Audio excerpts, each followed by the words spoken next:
नमस्कार, व्ही न्यूजच्या विशेष बातमीपत्रामध्ये आपले सर्वांचे सहर्ष स्वागत आहे। तर शहरातील वाहतुकीची समस्या पाहता यामध्ये बेशिस्तपणे वाहन चालविणारे व रस्त्यावर अडथळा निर्माण होईल अशा ऑटो रिक्षा चालकांवर दंडात्मक कारवाई तर सुरूच आहे।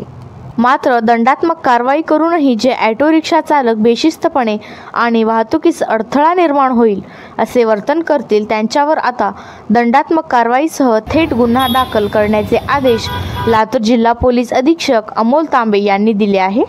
दंडात्मक कारवाई किंवा गुन्हे दाखल करणे एवढाच आमचा हेतू नसून वाहनधारकांना शिस्त लावण्यासाठी कधी-कधी कडक भूमिका पोलिसांना घ्यावी लागते।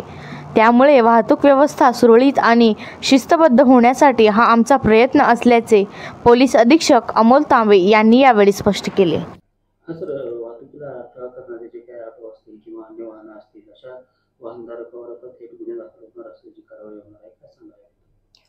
लातूर शहरातील प्रामुख्यानं वाहतूक समस्येचा त्या ठिकाणी आढावा घेतल्यानंतर असं प्रकर्षानं जाणवतं।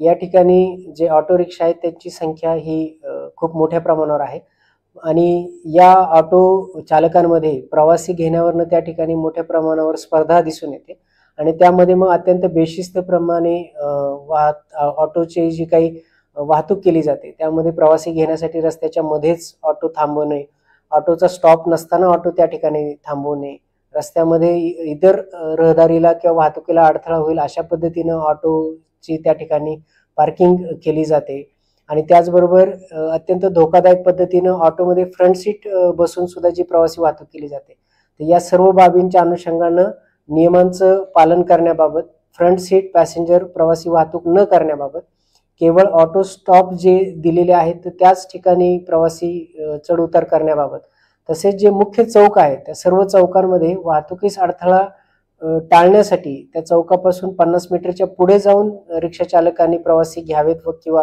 उतरवावेत या अनुषंगानं सातत्यानं आवाहन केलं जात आहे। त्या अनुषंगाने नियमांचं पालन करण्यासाठी सुद्धा लातूर शहर पोलीस वाहतूक शाखेकडनं त्या ठिकाणी आवाहन केलं जात आहे। या अनुषंगाने आवाहन केल्यानंतरही काही रिक्षा चालक जे आहेत तर ते रिक्षा चालक हे त्याला जुमानत नसल्यामुळे त्यांच्यावर दंडात्मक कारवाई सुद्धा त्या ठिकाणी सातत्याने केली जात आहे।